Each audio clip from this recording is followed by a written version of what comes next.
Hi, this is Kimberly with Mystic Mountain Homestead, and I'm so excited to share with you all today what my potato harvest is going to be. This is growing late season potatoes here in Oklahoma. I was told that growing late season potatoes, you should have had them in by July, no later than August, and here I tried this with 5 pounds of potatoes in mid-September. So this is Thanksgiving Day 2021, and I have to tell you, I'm really excited to see how this has turned out. I have had to take some precautions while growing these potatoes. They come up, they got waist high, beautiful greens, and then we've had some really cold nights, 28 degrees, 32 degrees, so we've had some freezing nights. And what I did is I used 6 mil plastic with a outer hoop, and I've already laid it back so it wouldn't be so crinkly for the video and make it a little bit more pleasant. And then I used a row cover, a cloth row cover, and I just doubled it, and I put other hoops in here. And so now we're going to remove these, and you can see the potato vines handled the cold really well. They stay green, and I'm going to make it a little quick admission. Last Friday evening, I was cooking a brisket, and I thought, oh, I can't stand it, I've got to go peek. So I scraped just a little bit of the dirt back from the tops, around one of the tops of potatoes, and got enough potatoes for a meal. So that was pretty exciting for me to do that. And I was really happy with what I got. This is Yukon Gold potatoes, and this is the potato bed. Now you can see we're starting to take on a little damage from the cold, because potatoes are not a cold weather crop, but this is done lovely. It's still very green, and there's been minimal damage. It looks like they've produced a bunch of stuff. This as much as on top, you'd imagine there's a lot of potatoes underground. I'm hoping so. I'm hoping so. I was real pleased with what I did before. The ones you showed me the other day were absolutely gorgeous. Yeah, I had some potatoes that big, but we're going to see. How big?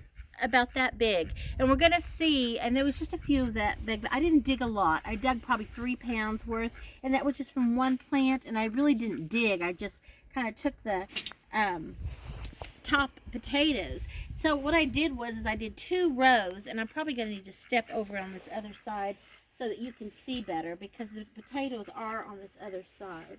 So let me come around here.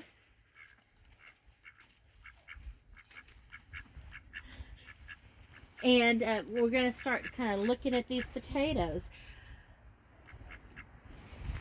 Okay, so let's get into these potatoes. Yeah, I'm going to pull these little extra hoops out, because I'm not going to be needing those once I dig these potatoes.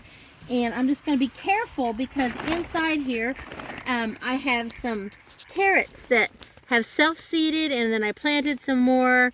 So I'm trying to be careful. And then we have oregano over here as well. You can see the beautiful green oregano. So I'm going to try to be careful as I pull this up. So this plant looks like it came up a little later. I don't expect as much from it, but we're going to see if it produced anything on this one. So it's not a whole lot on this one. Little potato there.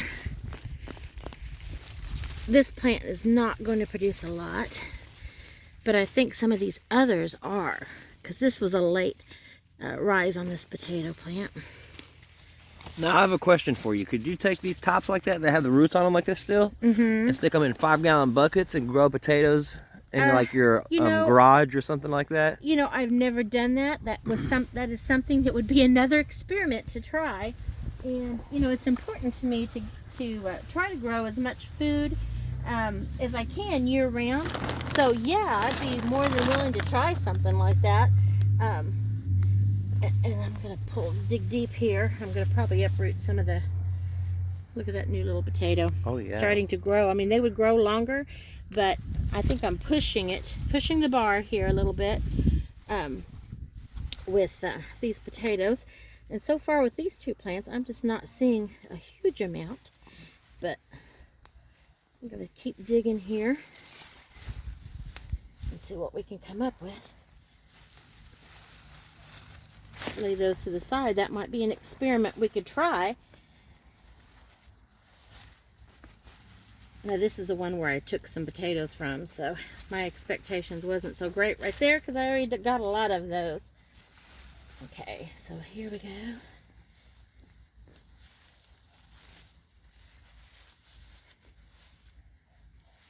nice little potato. So this was just 5 pounds of potatoes. So just about anything we get, I've already pretty much got my seeds back from what I planted. So whatever we get, I'm quite pleased with. Oh, look at that. Nice.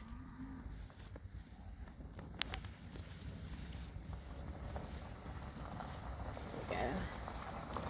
So how much of our Thanksgiving is actually going to be from the homestead? A lot of our Thanksgiving is coming from the homestead. We have, you know, fresh eggs that are going into the pumpkin that comes from the homestead. We have milk, and we have just about everything, really. I do have to admit, we are not going to use one of our turkeys this year. Those, we have breeder turkeys right now that we're raising, and so we won't be using our turkey.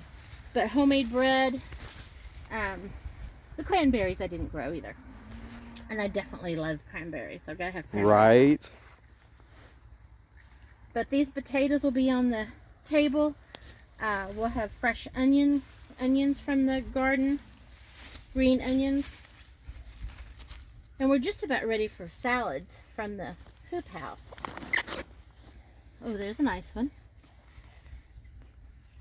I don't know if I'm digging down far enough with just my hands. I'm trying not to over dig here. Put that back.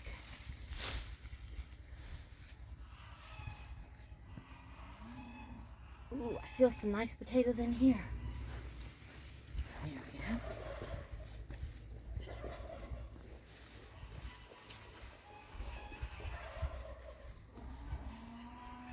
Look at that. Yeah, it's like hitting a little gold mine, huh?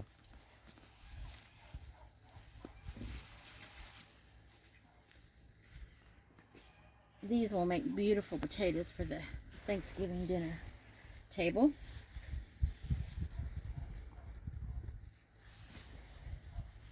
They didn't really, the space that they took for this growing really didn't inhibit my winter gardening at all. And so it's worth the plant just to get what we're getting here. And even though in the summer, if we planted these in spring, we would definitely get more of a harvest. But here, at this late time in the season, we're getting new potatoes, and that's a treat in itself. And the potatoes are doubling themselves, if not tripling themselves, in number, in pounds.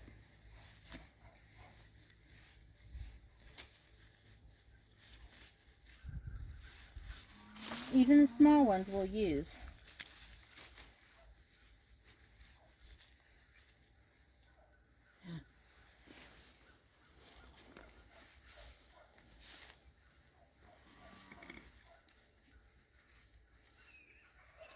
So what I'll be doing is, after we get all the potatoes out of this, I'll be going back here in the next couple days and replanting this. But not with potatoes. It'll probably be some lettuce, some radishes, some quick things that we can have throughout the season that will give us more salads, more greens in our diet.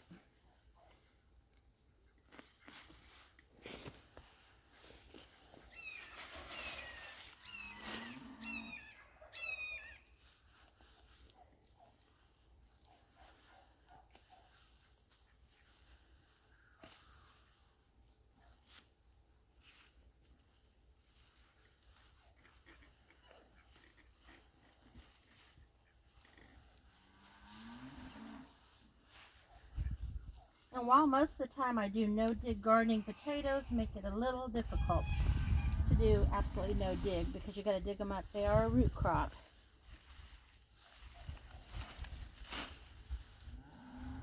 Look at that. That'll be delicious. Yeah, they're absolutely gorgeous. Yeah, they are really pretty. And this was just a little experiment, and I'm not displeased with it. This is good, because it took 5 pounds and probably made about 15 to 20 pounds. And it just took a little cover, a little plastic over the top. I watered them a couple times. And look at that one. Wow. That looks pretty nice. put a little rabbit manure on, but I always top dress anyway, so it really didn't take that much extra effort.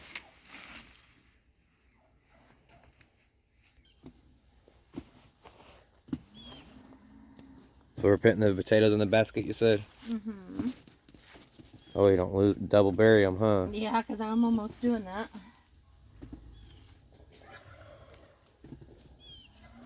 It's pretty warm out here today. I'm glad it warmed up. Me too.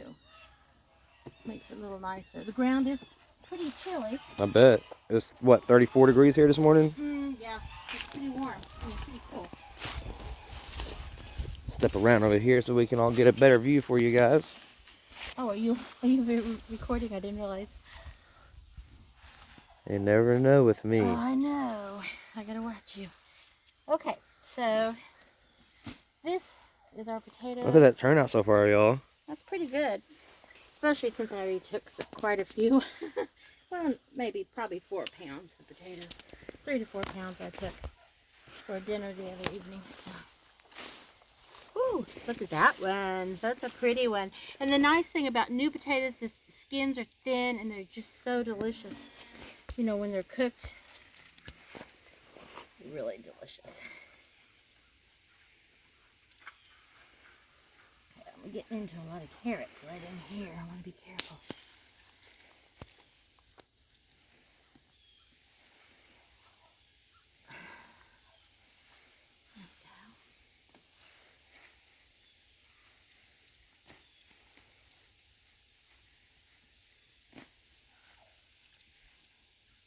Now, I've always heard growing carrots this close together, they won't produce well. Is that not the case? I will thin them out a little bit as we progress. Some of these carrots self-seeded.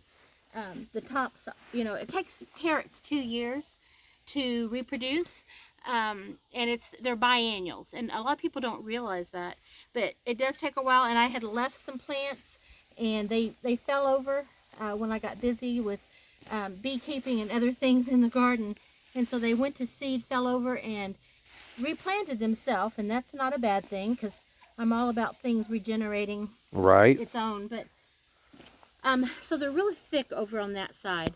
Over here I scattered them out. I took some of the seed when I was pulling the plants up.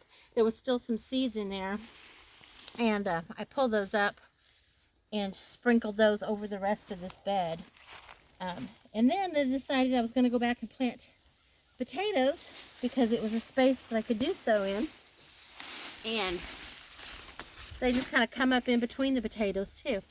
So I'm just pulling these out of the way so we can see, because I think this is about to the end. We've even got garlic here coming up. We could cut these garlic tops off and they would be delicious in a salad or to season some meat with. Like that.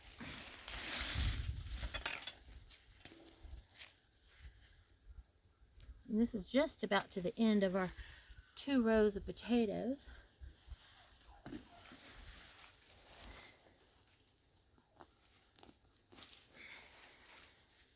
I think this is a potato. This is not a Yukon Gold. I have potatoes in here earlier in the spring, and so I must have missed a little potato and it came up on its own. I think some of those at the end did the same thing. But you can tell that those are a little different color potatoes, so they were not part of the Yukon Gold that I planted out as part of my fall experiment, because you see the difference in the colors there. I want to make sure I get through there enough to... You missed a big one right over there. Underneath that leaf. Right here. Okay. Oh, stick your hand straight down right there. Yep. And I'll move the dirt around. Oh, that's a little earlier than I thought it was. But it was a potato, and that's the wonderful thing about these potatoes. A lot of times, especially in the spring when I have a lot of potatoes, like this bed was completely full in the spring, and what I really like to do is take the smaller potatoes and then I can them, and if you can them carefully, they're just as delicious almost as if you had just got fresh potatoes. So I always like to do that with the small ones, so nothing's wasted. There's a weed, we'll pull it while we're here. So I'm just going to kind of spread this back out because we're pretty much done with this. This will kind of even it back out. I'll let it rest for a few days And then I'll come back in here and I'll be putting... I still got one right here. Yeah, I think that's a volunteer. Oh. You want to go ahead and pull that up? See what we have. Oh, yep. See, it's one of the... Oh, yeah. It's a little different potato. It's a darker one. Yeah, it's a darker potato. Yeah. And still good, though. Made one big old potato for being just a small deal. I wasn't going to think it was going to be that big, did it? Oh, and look at all these little carrots here. Oh, yep. That we've uprooted with it. Their roots are still good. Just stick them right back in here, and some will live and some won't, and it'll kind of thin itself there. Kind of spread this out. I don't like to disturb the soil as much as we did, but when you have potatoes, digging potatoes, you don't really have a lot of choices. Make sure. All right there. Now these greens, like we were talking about, we could try and test them some into a bucket, or we could just feed them out to the chickens, put them in the compost pile, and let the chickens break them down and then add those nutrients right back into the soil. But either way, nothing is lost and everything is gained from it. All right, everybody, remember to like, subscribe, smash that thumbs up button. Until next time, have a happy Thanksgiving.